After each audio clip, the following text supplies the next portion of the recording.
Luego de la confrontación que tuvo nuestro Señor Jesucristo con los escribas y fariseos respecto a las tradiciones de los ancianos, Mateo y Marcos nos narran el caso del encuentro de nuestro Señor con una mujer extranjera que se acercó a Él haciendo una petición muy particular. Acompáñenme a leer, por favor, este relato en Mateo capítulo 15, versículo 21 en adelante. El Evangelio de nuestro Señor Jesucristo según Mateo capítulo 15, versículo 21 al 25.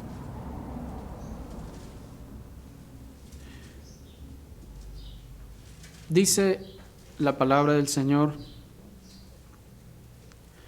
saliendo Jesús de allí, se fue a la región de Tiro y Sidón, y he aquí una mujer cananea que había salido de aquella región, clamaba diciéndole: Señor, Hijo de David, ten misericordia de mí. Mi hija es gravemente atormentada por un demonio. Pero Jesús no le respondió palabra.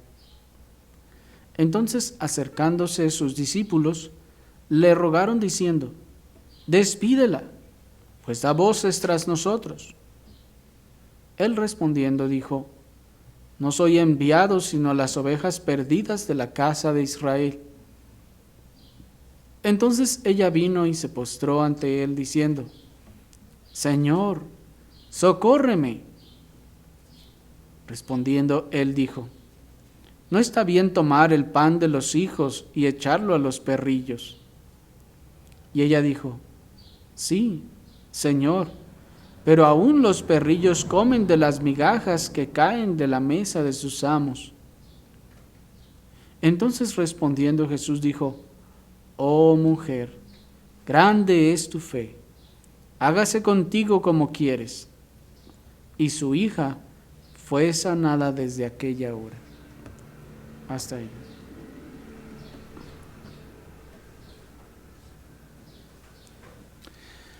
Luego de todos los acontecimientos, hermanos, que ya vimos que ocurrieron en la provincia de Galilea, nuestro Señor Jesucristo hace debemos mencionar, largo viaje al noroeste, a la región llamada Fenicia,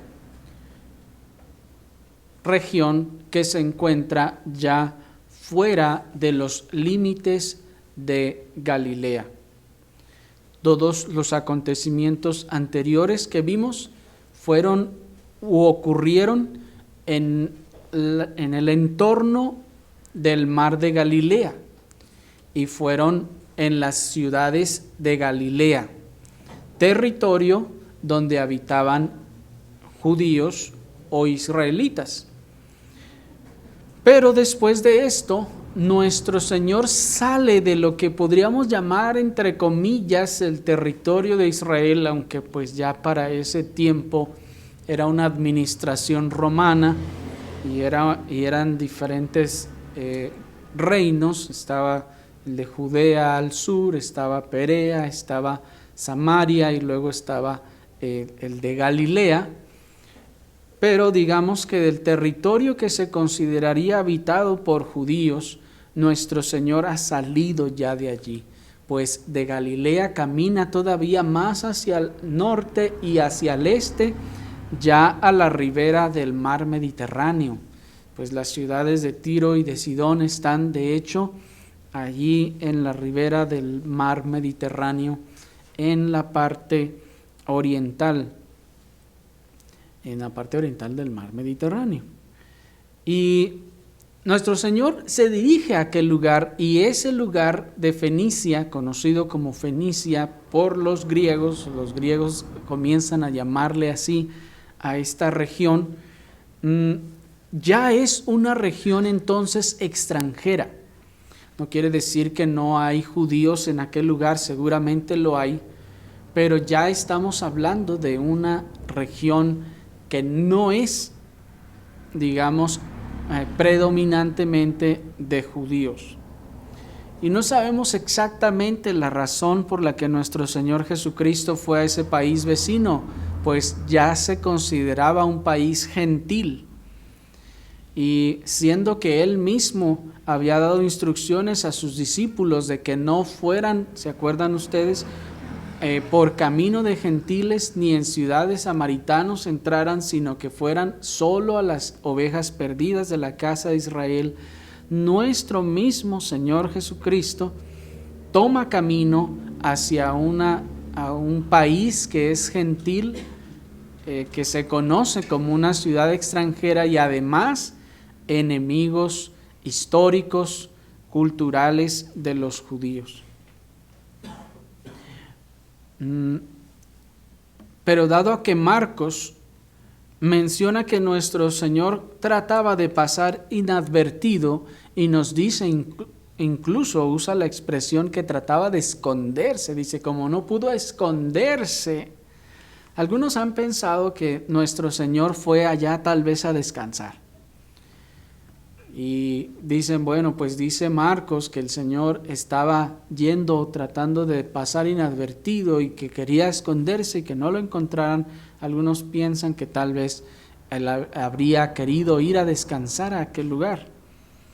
Sin embargo, dado el testimonio de Mateo capítulo 11, versículo 21, que nos dice, ay de ti Corazín y Betsaida, porque si en Tiro y en Sidón se hubieran hecho los milagros que han sido hechos en vosotras, tiempo ha que se hubieran arrepentido en silicio y en ceniza, entonces nos inclinamos a pensar que probablemente nuestro Señor Jesucristo fue a ese país gentil como un preludio de la inclusión de los gentiles en el olivo natural, es decir, a predicar su palabra entre los que en ese lugar aún eran de la nación de Israel.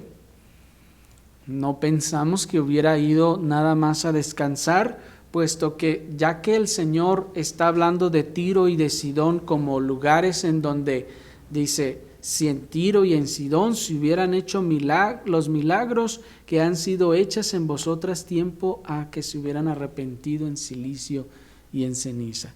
De donde podemos pensar que aparentemente, probablemente el Señor fue y también ejerció el ministerio de la predicación en aquel lugar. Adicionalmente, el testimonio de los evangelistas no nos indica ninguna otra actividad de nuestro Señor Jesucristo en aquella región más que el encuentro de la mujer. Tanto Mateo como Marcos, que son los únicos dos evangelistas que nos narran este caso, los dos dicen que después de ese confrontamiento con los fariseos, el Señor se va a esa región.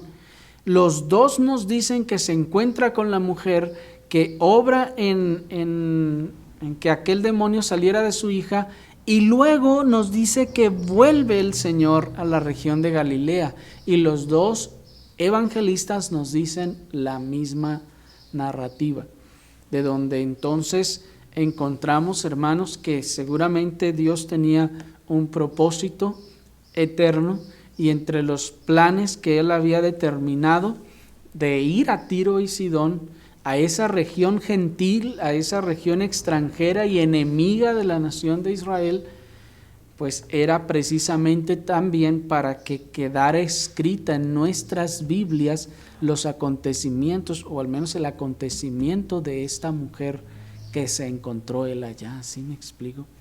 Miren pues cómo el Señor de manera providencial fue a Tiro y Sidón, y en este caso casi podríamos decir que solo a encontrarse con aquella mujer, que sucedieran estas cosas y que se dejara escrito en los evangelios.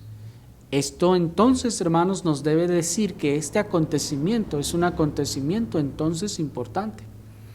Esta es una situación importante que nuestro Señor no quiso que fuera pasada por alto, sino que quedara registrada en los evangelios. Ahora, vayamos pues entonces al acontecimiento. Dice la palabra del Señor que nuestro Señor, cuando llega a la región de Tiro y Sidón, conocida luego como Fenicia, allí se encuentra con una mujer que Mateo llama cananea. Cuando leemos a Marcos, Marcos nos dice que es una mujer griega de nacionalidad sirofenicia. Nosotros, hermanos, no debemos tener ninguna confusión, no debe constituir ninguna dificultad para nosotros el hecho de que Mateo diga que es cananea y que Marcos diga que es griega sirofenicia. La razón por la que Mateo le llama cananea y Marcos le llama sirofenicia es sencillamente el enfoque que cada evangelista está dando al evangelio que escribió. Mateo está escribiendo, recuerden, para un público, Mateo está pensando en un público hebreo, mientras que Marcos está pensando en un público gentil. Ahora, ¿qué tiene que ver esto con los nombres? Bueno, que ya que Mateo está escribiendo a un público hebreo, es un público hebreo que tiene conocimiento de esa región de manera histórica. Es decir, para los hebreos históricamente esa región se llamaba Cananea, pues siglos atrás, desde siglos atrás ese era su nombre, eran los cananeos. De hecho era la tierra de Canaán en donde llegan las tribus con Josué a conquistar. Toda esa región es la tierra de Canaán y ellos siempre les han llamado Canaán, los cananeos, y ese nombre se quedó ahí. ¿Me explico? En el imaginario colectivo.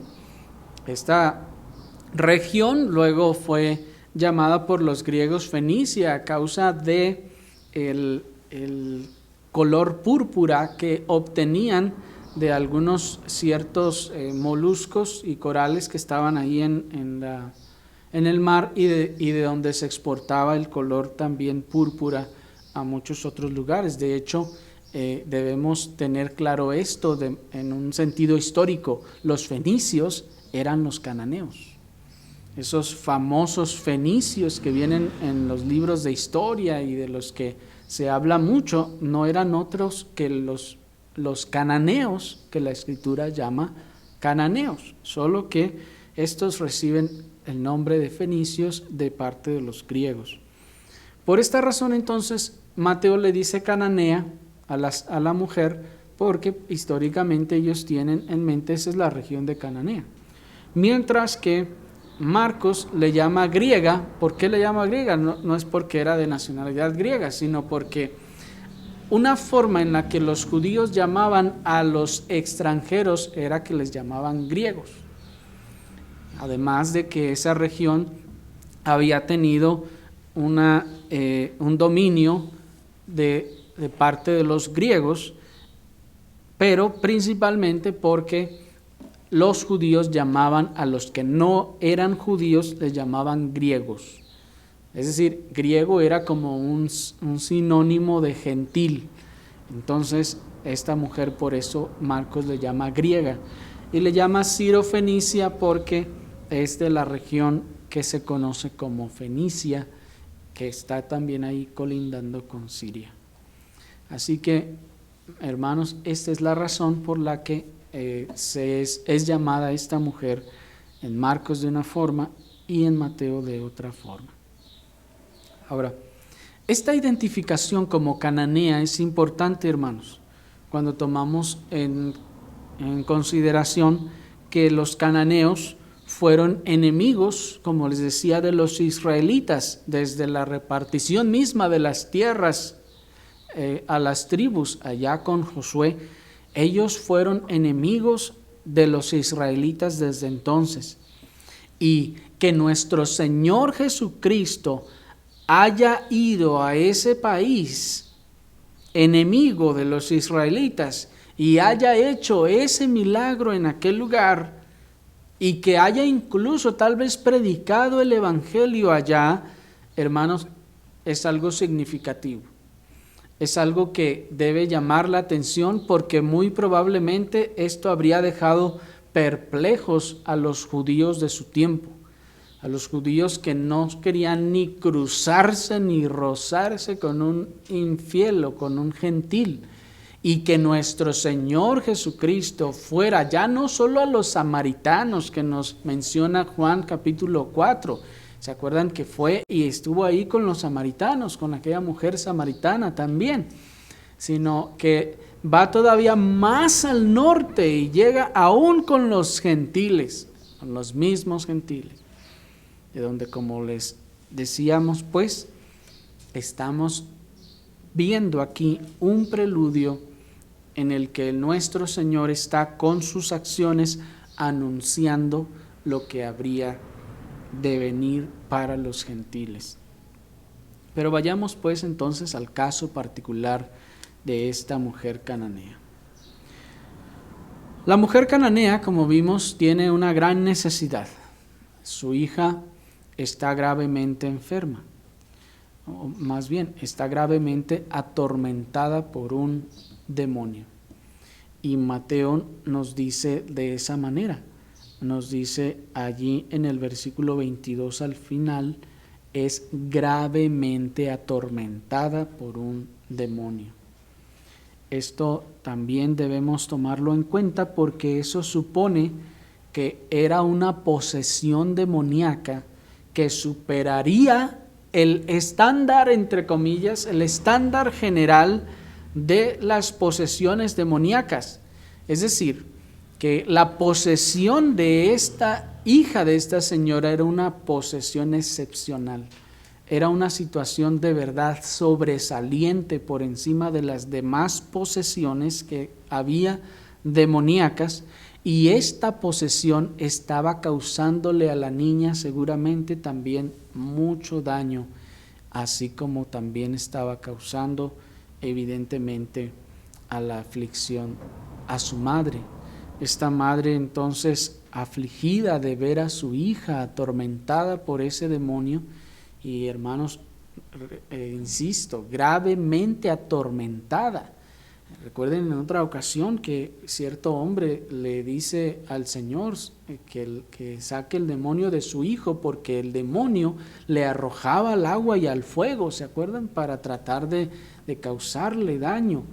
El demonio que estaba gravemente atormentando a esta hija de esta señora seguramente debió haber estado también causando estragos semejantes. De manera que la señora, esta mujer cananea, estaba angustiada. Pues ¿quién no habría de estarlo por alguno de sus hijos en una situación así? Imaginen si nosotros hubiéramos estado en su lugar. Esta señora afligida entonces viene al Señor y viene rogándole. Y en ese sentido, decía Crisóstomo, era un espectáculo que despertaba lástima contemplar a una mujer que gritaba en tal angustia, y esa mujer era una madre y suplicaba por una hija, y esa hija en tan mala situación. Pues la mujer no estaba sollozando en el interior en voz baja, no, era una mujer que estaba gritando su pena, su llanto y su dolor delante del Señor. Era tan sobresaliente su clamor y sus lágrimas que esta mujer llamó la atención de todos, al punto que el Señor continuaba caminando y ella detrás clamando probablemente, y los discípulos entonces comenzaron a incomodarse. Marcos, así como Mateo nos dicen, Marcos nos dice que iba tras ellos y que los discípulos le dicen al Señor, Señor, ya atiéndela, mira, viene tras nosotros gritando. Y vemos aquí que la intercesión de los discípulos por la mujer, pues tal vez no fue con las mejores intenciones, pero al final intercedieron por ella a causa de la molestia tal vez para ellos, o tal vez la compasión que hubiera producido en sus corazones estarla escuchando y estar gritando. Pero noten una cosa importante del clamor de esta mujer. Mateo nos dice que ella clama y dice: Señor, Hijo de David, ten misericordia de mí. Y esto también es importante, porque que una mujer cananea, noten, no estamos, ya salimos, por eso les decía, ya salimos del territorio de los judíos, ya estamos en una nación gentil, estamos en una nación gentil que no sabe nada de Dios, que no sabe nada de la Biblia, que una nación totalmente pagana, en donde casi nadie conoce al Señor. Bueno, es evidente que algunos de los judíos que estaban ahí, tal vez la gente que los seguía, dio a conocer al Señor, y bueno, la fama del Señor habría trascendido seguramente los territorios de los judíos. Pero esta mujer, noten que siendo gentil, siendo pagana, no conociendo, digamos, su pueblo en general sobre Dios, viene y le clama y le dice: Hijo de David, ten misericordia de mí. Esto es importante porque entonces esto implica un conocimiento bíblico previo de esta mujer. Esta mujer entonces no era cualquier pagana. Esta mujer entonces no era cualquier señora que no tenía ni idea ni de qué, que nomás oyó que había por ahí algún sanador y dijo: pues vamos a probar suerte. No, esto entonces nos está implicando que es una mujer que tiene un conocimiento al menos básico del Mesías, pues le llama Hijo de David, y esta fórmula, hermanos, solo la usan los judíos para referirse al Mesías. Y noten que era entonces, noten la escena, una mujer extranjera, enemiga de los judíos, utilizando una expresión judía e identificándose también con el clamor de los hijos. Es decir, solo los hijos, solo la nación de los judíos era la que conocía esta expresión y lo que significaba esta expresión y a quién se le aplicaba esta expresión, y ellos eran los que clamaban: Hijo de David, ten misericordia de mí. Pero viene esta mujer extranjera y tal vez por primera vez en los relatos bíblicos toma un extranjero las palabras de los hijos y se las apropia. ¿Sí me explico? Las hace suyas y entonces las expresa al Señor. Esto es significativo entonces. Así entonces Mateo nos dice que el Señor continúa su camino y no le hace caso. Los discípulos se acercan y le dicen al Señor: Señor, mira, despídela, pues va dando voces tras nosotros, dice el final del verso 23. Y nuestro Señor Jesucristo en el versículo 24 les responde y les dice: no soy enviado sino a las ovejas perdidas de la casa de Israel. Cuando uno lee estas palabras, uno podría pensar: bueno, ¿será que el Señor no quería tener compasión de ella?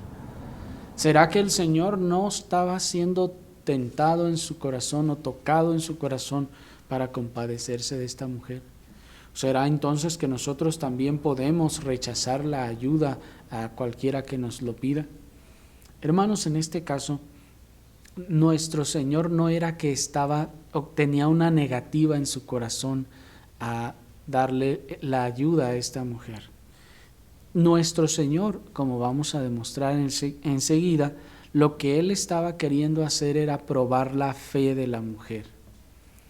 Nuestro Señor estaba queriendo probar la fe de la mujer.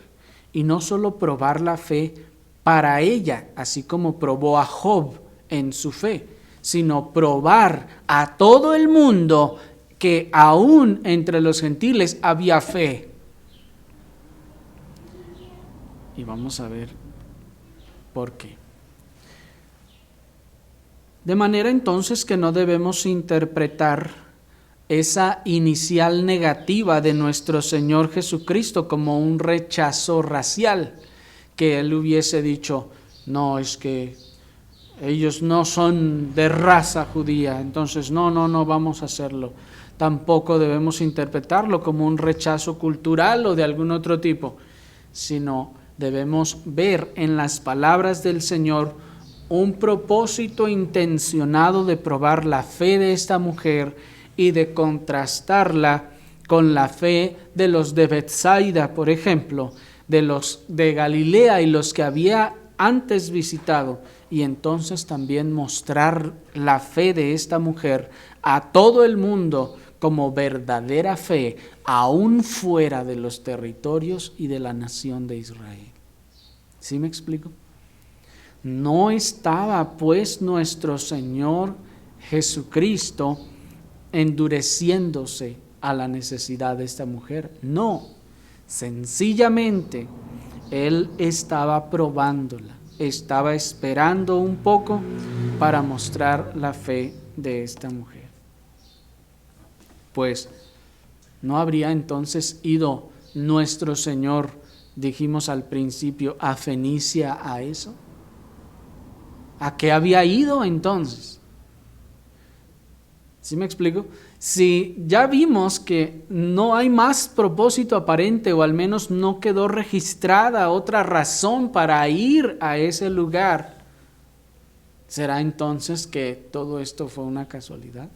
No, evidentemente el Señor tenía un propósito y quería probar la fe de esa mujer y luego también mostrarla al mundo, y por esa razón entonces el Señor al inicio no le hizo caso. Así que la intervención de los discípulos, como vimos en el versículo 23, solo se sumó al propósito de nuestro Señor de probar la fe de esta mujer para enseguida exaltarla.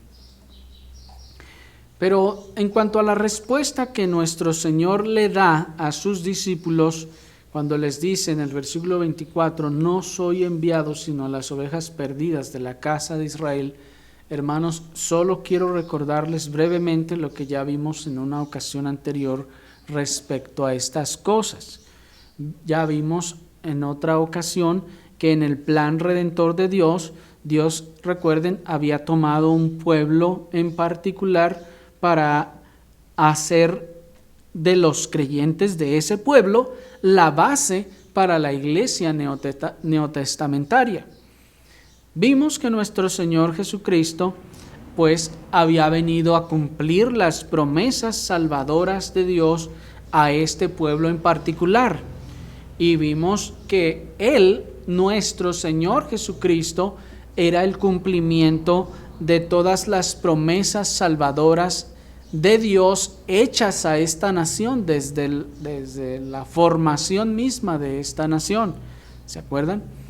Y vimos que promesas como del advenimiento del reino que no tendría fin fue hecho a esta nación desde el Antiguo Testamento. A ellos se les prometió el advenimiento del rey y del reino, es decir, del Mesías. A ellos se les prometió el nacimiento del Mesías, se les prometió que vendría del linaje de ellos mismos. A ellos se les prometió que este Mesías sería el Salvador de su pueblo, y a ellos se les prometió desde el Antiguo Testamento que este sería el sacrificio sustitutorio, y se les prometieron, entre muchas otras cosas, que Él habría de salvar a su pueblo. Así pues, se les prometió que Él sería el cumplimiento de todas las figuras de la ley ceremonial. Por eso vimos que el Señor les dice a los discípulos: id primeramente a las ovejas perdidas de la casa de Israel. Recuerden, el Señor tenía pues su palabra empeñada con este pueblo, tenía compromisos hechos con este pueblo que tenían que llevarse a cumplimiento. Romanos 9:4 nos dice que son israelitas, de los cuales son la adopción, la gloria, el pacto, la promulgación de la ley, el culto y las promesas.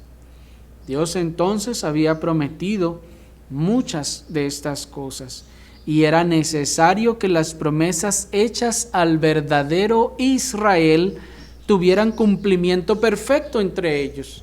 Y cuando decimos el verdadero Israel, hacemos esta aclaración porque estas promesas se habían de cumplir al verdadero Israel, es decir, a los creyentes dentro de esta nación, no a toda la nación sin distinción. No por el solo hecho de que fueran judíos y tuvieran sangre, entonces ya eran acreedores a las promesas. No, porque muchos de ellos la tierra se abrió y se los tragó. Y no fueron acreedores de las promesas. Así que las promesas fueron hechas a los que de entre esta nación creyeron genuina y verdaderamente. Hechos 13:32 nos dice: y nosotros también os anunciamos el evangelio de aquella promesa hecha a nuestros padres, dice, la cual Dios ha cumplido a los hijos de ellos, a nosotros.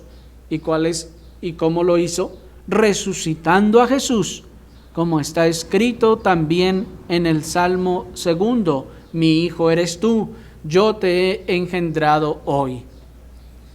Así entonces, el apóstol nos está enseñando pues que ciertamente en el plan redentor de Dios, Cristo había de venir primero, sí, a las ovejas perdidas de la casa de Israel, para cumplir lo que había Dios prometido a esta nación o a los creyentes de esta nación desde antaño. Cristo nuestro Salvador había sido prometido entre ellos para beneficio del mundo entero.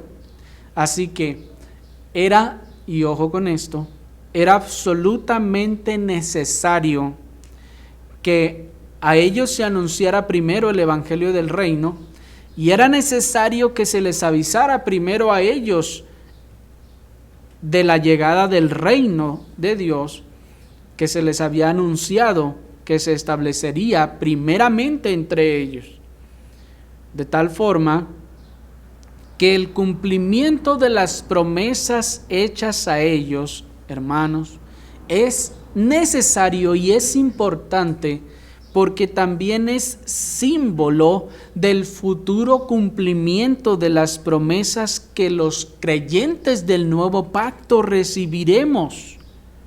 Pues ya que ellos, los del antiguo pacto, recibieron sus promesas mesiánicas de redención en Cristo, es decir, todo lo que se les prometió se cumplió, se les cumplió en Cristo, así también nosotros recibiremos las promesas de redención en Cristo que nos han sido hechas. ¿Me explico? Si ellos recibieron el cumplimiento de sus promesas, nosotros también lo recibiremos. Si ellos no lo hubieran recibido, hermanos, nosotros no tendríamos garantía de que estaremos en la eternidad con Cristo. ¿Me explico? Bien. De manera entonces que la siguiente parábola que nuestro Señor le da a la mujer cuando la mujer insiste, no debe ser entendida como un rechazo a los gentiles, sino como una prueba de la fe de los gentiles. ¿Qué quiero decir con todo esto? Bueno, en primer lugar, que luego que nuestro Señor dice estas palabras, dice Mateo que ella viene y se postra nuevamente, y ahora se postra a sus pies, diciendo: Señor, socórreme. Sigue clamando. Seguramente ella ya escuchó que nuestro Señor no es enviado sino a las ovejas perdidas de la casa de Israel. Ella ya sabe que ella no es parte de esas ovejas perdidas de la casa de Israel, y aún así vuelve, se postra, insiste, persevera en su fe y vuelve a clamar. Cuando ella vuelve a clamar, nuestro Señor le dice una parábola. ¿Cuál parábola? Mírenla allí, versículo 26. Respondió él y dijo: no está bien tomar el pan de los hijos y echarlo a los perrillos. Hasta ahí. Uno cuando lee estas cosas, uno tiende a pensar, el Señor le está llamando perrillo a esa mujer. Miren, alguien podría decir, aquí está el Señor rechazando entonces a los gentiles y diciendo, no, los gentiles son perros. Y nosotros somos los buenos y los hijos. Y alguien podría entender o pensar con estas palabras que nuestro Señor está haciendo un rechazo a los gentiles. Pero hermanos, no, vamos a ver que en realidad esto no es necesariamente así. Y que esto el Señor lo hace para exaltar también la fe de los gentiles. Miren el versículo 26 nuevamente. Respondiendo él, dijo: no está bien tomar el pan de los hijos y echarlo a los perrillos.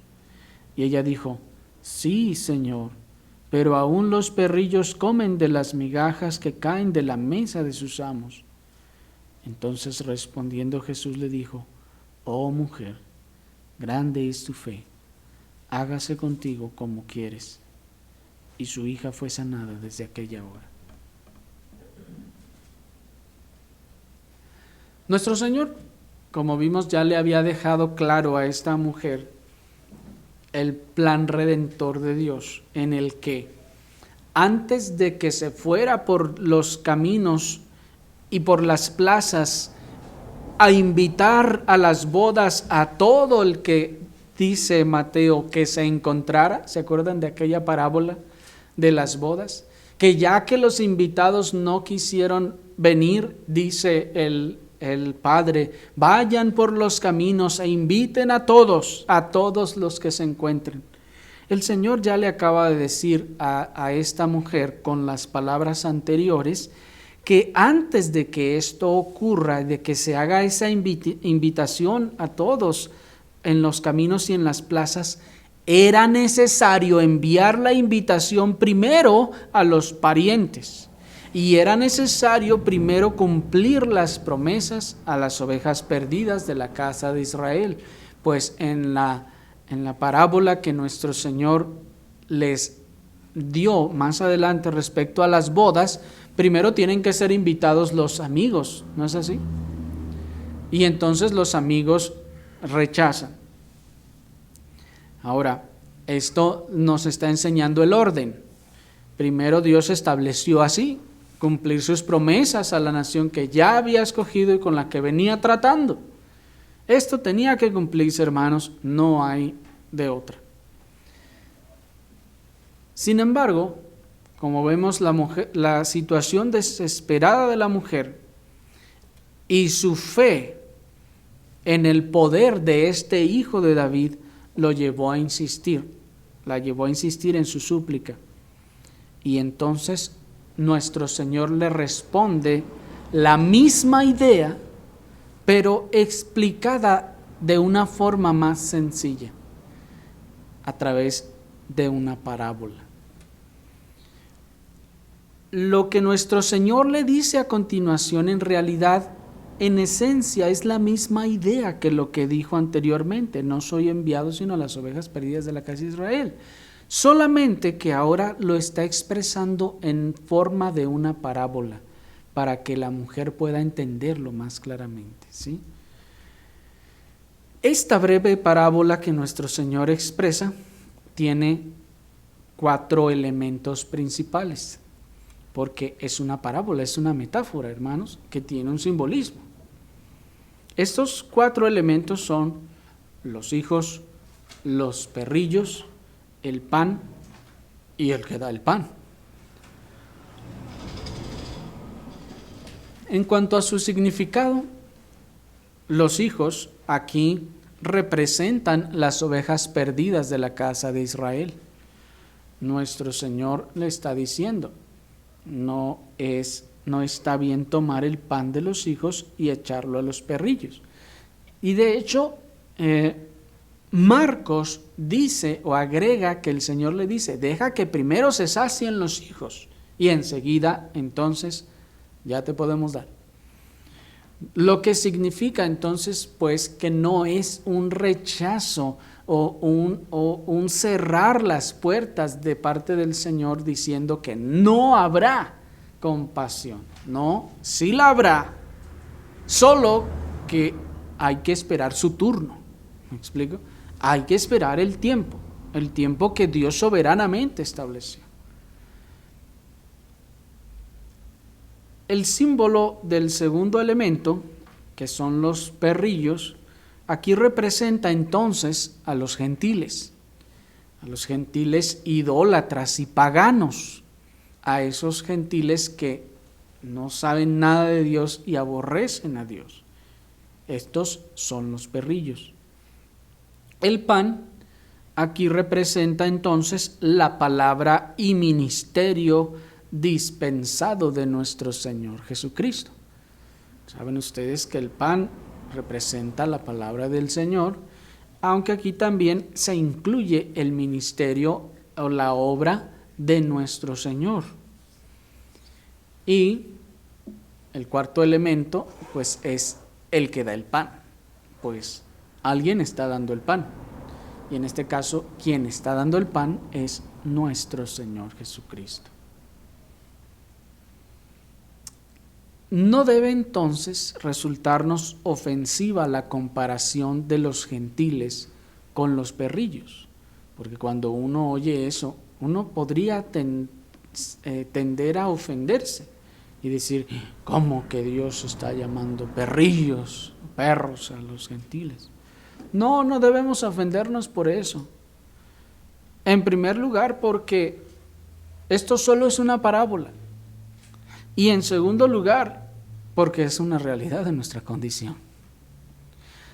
¿Por qué esto solo es una parábola? Bueno, hermanos, porque es la realidad. Esto solo es una parábola. No nos está diciendo ustedes son una bola de perrillos. No nos está diciendo así. Eso solo es una parábola. Nuestro Señor ya nos ha comparado en otras parábolas con cosas inanimadas como la tierra, y nos ha dicho que nosotros somos la tierra en donde la semilla es sembrada. Ya nos ha comparado con la semilla misma también. Ya nos ha comparado también con algunas plantas o árboles. También somos comparados con árboles. También somos comparados con muchas otras cosas y hasta con animales. Nos ha comparado con ovejas. Y nos ha dicho ovejas. ¿Y quién se ha ofendido? ¿Sí me explico? Todo esto entonces es una parábola y no debe ofendernos. Pues así también en las parábolas nuestro Señor ha comparado cosas inferiores e inanimadas con cosas grandiosas y excelentes, como por ejemplo ha comparado la palabra de Dios con una semilla. ¿No es eso una comparación que, si a esas vamos, sería ofensiva? ¿Sí me explico? O sea, es la magnífica palabra de Dios comparada con una semilla. ¿Sí me explico? Ahí la palabra se debería de ofenderse. ¿Sí me explico? ¿Cómo yo ese pedazo de semilla ahí? Ahora, también el Señor, por ejemplo, ha comparado la palabra de Dios con un pan. Ha comparado a Cristo mismo y el Evangelio con un tesoro terrenal. Cristo se pone ofendido y dice, no, ¿por qué me andan comparando con ese tesoro inmundo y perecedero? Cristo es comparable con un tesoro, o sea, ¿sí me explico? Un tesoro perecedero, la segunda persona de la deidad. ¿Me explico? No, hermanos, No se trata de eso. Cristo incluso es comparado con un pan. ¿Se ofende el Señor por eso? No es una parábola, eso es algo que tenemos que tener presente. Lo segundo que tenemos que tener presente para no ofendernos con esta parábola es que, aun con todo y que sea una parábola, es una realidad en nuestra condición.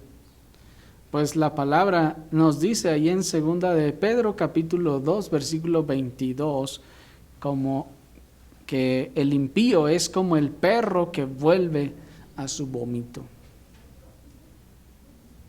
Así que la verdad es que no hay más que defender. La Escritura dice que el impío es como el perro que vuelve a su vómito. Y añade, y dice, la puerca lavada a revolcarse en el cieno. Y cuando uno reflexiona sobre eso, uno se identifica con eso. Pues ¿no hemos vuelto nosotros también a nuestro vómito moral y espiritualmente? Pues dice la Escritura que eso solo lo hacen los perros y los puercos.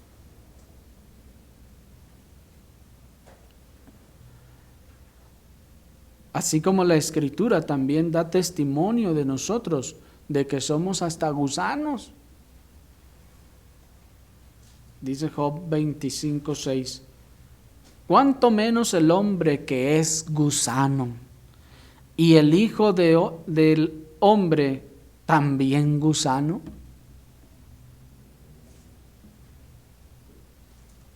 Tal vez alguno dirá, no, pues ahí le hubiéramos dejado en perro mejor. Pero es una realidad de nuestras vidas, ¿no es así? Así que, dejando a un lado las susceptibilidades, veamos pues que la parábola de nuestro Señor está enseñando ahora la soberanía de Dios en la salvación de sus enemigos. Miren, dice, no está bien tomar el pan de los hijos y echarlo a los perrillos. El pan, en este caso, el pan de vida, la palabra del Señor que tiene poder para dar vida y salvación, dice el Señor, no está bien quitárselo a los hijos y echarlo a los perros. En el sentido literal o llano, esta es una realidad que nos está enseñando la superioridad del ser humano por encima del resto de los animales, que si estamos en la situación de que o le damos al humano o le damos al perro, tenemos que darle al humano, pues es un ser mucho más digno que cualquiera de los seres inferiores como los animales.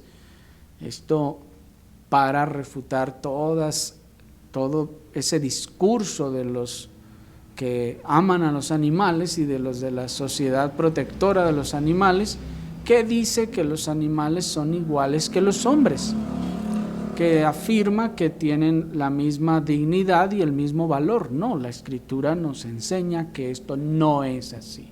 El hombre tiene mayor valor, mucho mayor valor que cualquiera de los demás animales, pues son seres inferiores y el hombre es el único ser hecho a imagen de Dios, ya vimos. Entonces, bajo este principio que noten cómo el Señor no tiene que explicarle todo esto que yo les tengo que explicar ahora por todas las enseñanzas de las sociedades protectoras de animales. En aquel tiempo el Señor no tenía que explicarle eso, todo el mundo ya lo sabía, era algo normal, natural, es una verdad que todo el mundo sabe y entiende, es una verdad de hecho natural que alguien, los que sostienen lo contrario, tienen que convencerse a sí mismos de lo contrario. Porque todos nacemos sabiendo lo opuesto, que el ser humano es más digno que el animal. Alguien nos tiene que convencer de lo contrario. Bueno, el punto es que entonces el Señor sabe que esta mujer lo va a entender. Y les dice entonces, no está bien tomar el pan de los hijos y echarlo a los perrillos. Y el Señor está diciendo, mira, Dios es soberano y va a dar la salvación a sus hijos, no a los demás. El Señor ha escogido dar a los que Él ha determinado, y los demás no. Los demás no tienen derecho a ese pan, solo los que Él ha engendrado como hijos. Y aquí, hermanos, está hablando sobre la soberanía de Dios en la salvación y en la salvación de sus enemigos, porque aún los que fueron hijos, ya nos dice Juan, que no son los que sanguíneamente vienen de la nación de Israel, sino que los hijos son aquellos que son engendrados, no de carne y sangre, dice Juan, no de raza, sino por la palabra de Dios. Y noten que la mujer no se ofendió. ¿Se fijaron? La mujer está clamando, el Señor le dice la parábola y ella no dice, ¿qué pasó, Señor? Pues ya nos llevamos o qué. No, ella lo acepta, ella no se ofende. Ella estaba demasiado necesitada para ofenderse.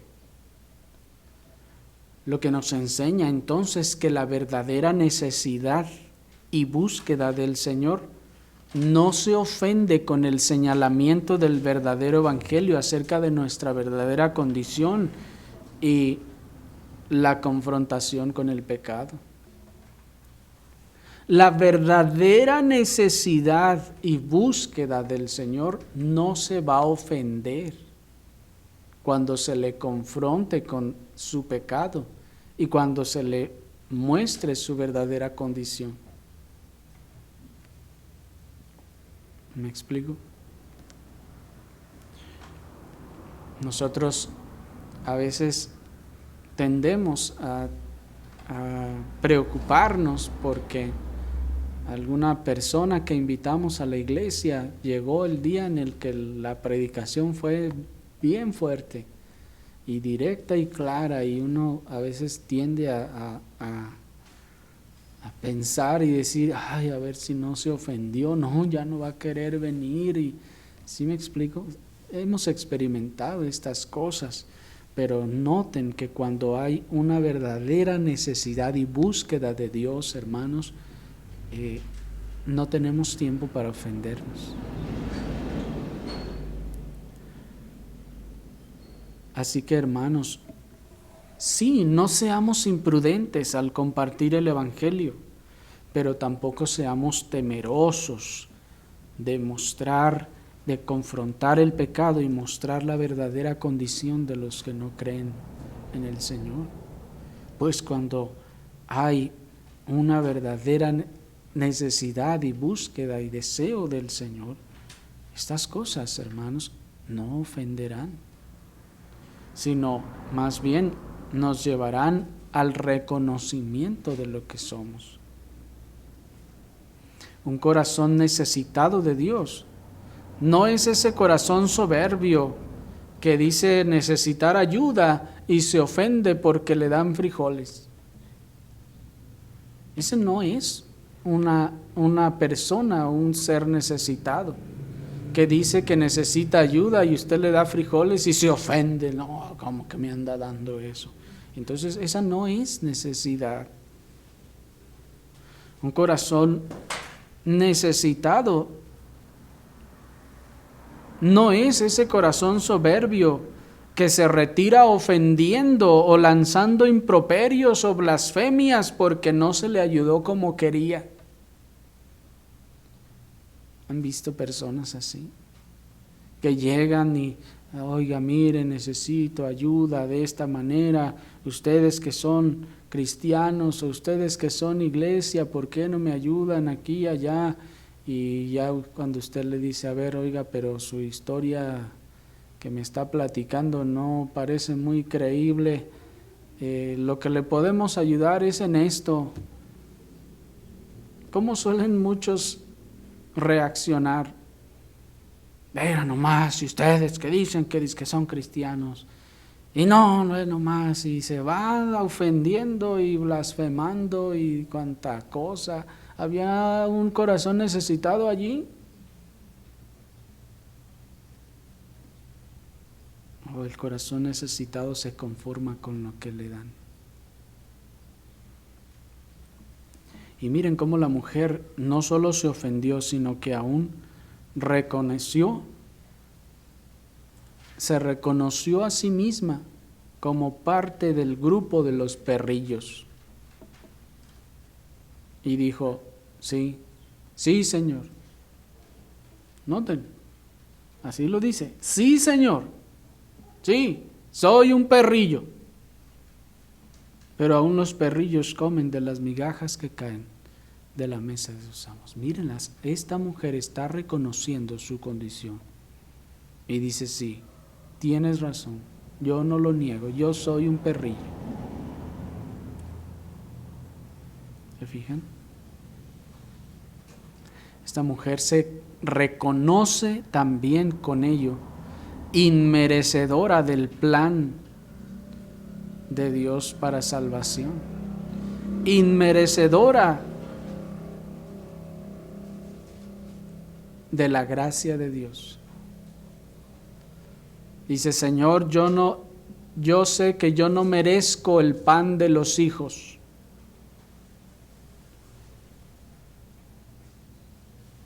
Y entonces se conforma con las migajas que caen de la mesa de los que dice, ellos sí son dignos, yo no. ¿Se dan cuenta?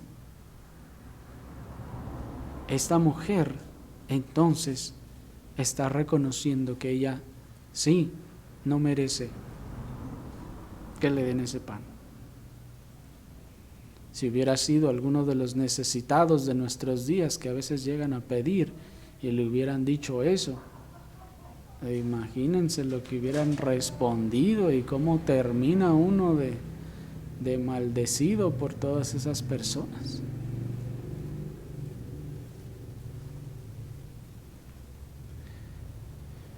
Por último, veamos pues entonces la fe de esta mujer.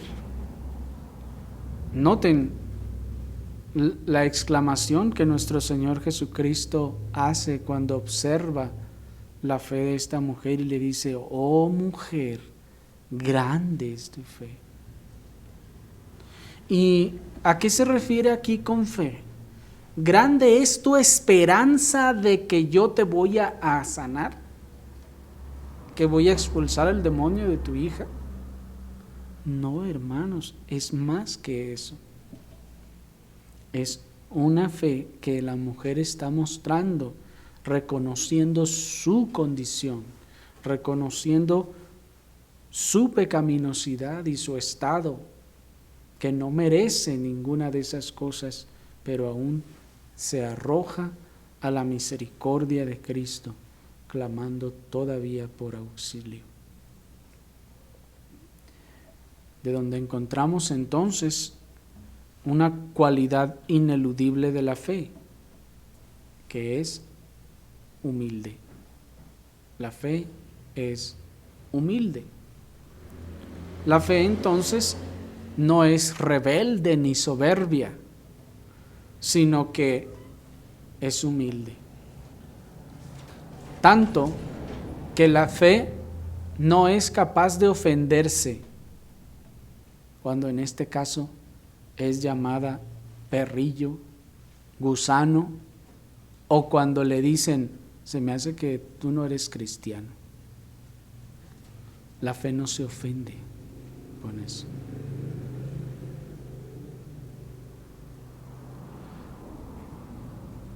Se ofende la soberbia, se ofende la altanería, se ofende la que no es fe. Pero si se ofende, entonces ahí hay que preguntarnos si hay verdadera fe. Pues al contrario, la fe, en vez de ofenderse, la verdadera fe se humilla. La verdadera fe reconoce su verdadera condición. La verdadera fe se declara culpable. No se levanta el cuello y se levanta y dice, ¿quién eres tú para decir si soy o no soy salvo? No, la fe se declara culpable. Mientras el pobre de espíritu pide con súplicas, el rico en espíritu habla, dice también el proverbio, palabras duras.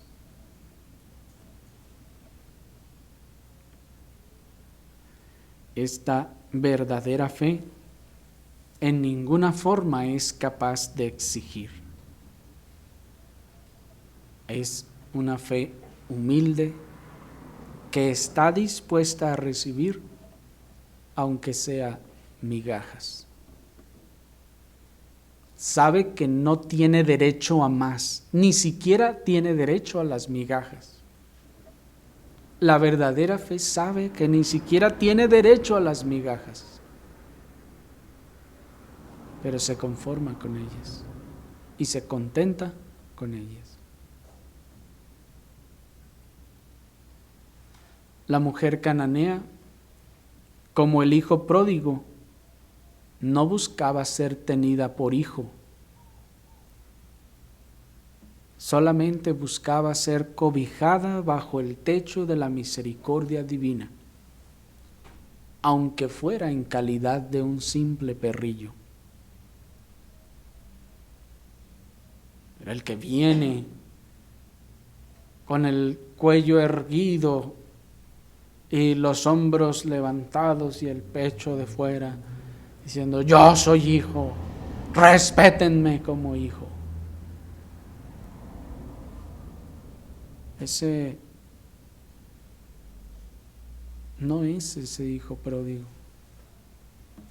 que al volver dijo, no me tomes como si fuera hijo. Esta mujer se conformaba con estar cobijada bajo el techo de la misericordia divina, aunque fuera en calidad de un simple perrillo. No le hace que sea un perro, pero que esté bajo el techo de la misericordia de mi Señor. No me importa. Esa es la fe. ¿Y tú, amigo, qué buscas del Señor? ¿Qué esperas de Él? ¿Te has ofendido con las palabras del predicador? ¿No tendrás un muy alto concepto de ti mismo, de tal manera que te has ofendido? Si esta mujer hubiera tenido el alto concepto de sí misma que se enseña hoy en las congregaciones de nuestro tiempo, se habría dado la vuelta y se habría ido. Pero amigo, ¿acaso no es cierto que eres como ese perrillo que vuelve a su vómito?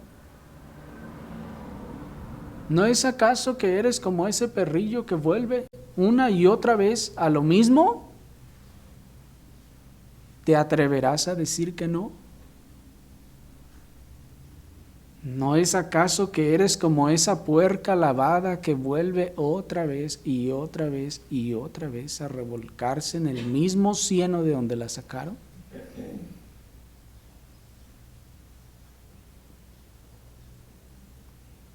¿Por qué sigues rehusándote entonces a reconocer tu verdadera condición? haz como esa mujer cananea, y arrójate a los pies de Cristo, porque tu necesidad es grande. Tú tienes de hecho más necesidad que esa mujer cananea. Tú vas directo al infierno. Tú aún eres enemigo de Dios si no te has arrepentido. No eres amigo de Dios si no te has arrepentido. Eres enemigo de Dios. Eres un extranjero para Él. Tú eres un extraño para Dios si no te has arrepentido. No terminarás en el cielo si mueres hoy o en los próximos días. No terminarás en el cielo. ¿Por qué no mejor te humillas hoy y reconoces que eres como ese perro que vuelve una y otra vez a su vómito? ¿Por qué no dejas tu orgullo religioso a un lado? Ese orgullo de supuestos años en la iglesia o en el Señor, que más bien será el Señor de las tinieblas. ¿Por qué no vienes a Cristo reconociendo que has actuado ni más ni menos que como uno de esos perros y esos cerdos? Porque si vienes hoy a Cristo, Él tendrá misericordia de ti. Si te arrepientes hoy, Él tendrá misericordia, pues Él lo ha prometido. Oremos, hermanos, al Señor.